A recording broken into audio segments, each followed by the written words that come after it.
सत्यानन्दचिदात्मने सर्वान्तरात्मने श्रीमद् वेङ्कटेशाय मङ्गलम्।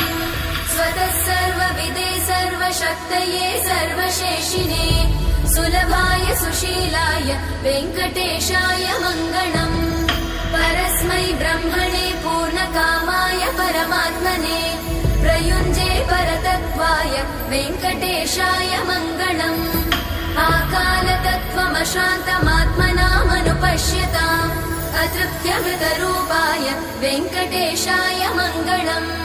प्रायस्वचरणौ पुंसां शरण्यत्वेन पाणिना कृपया दिशते श्रीमद् वेङ्कटेशाय मङ्गलम्।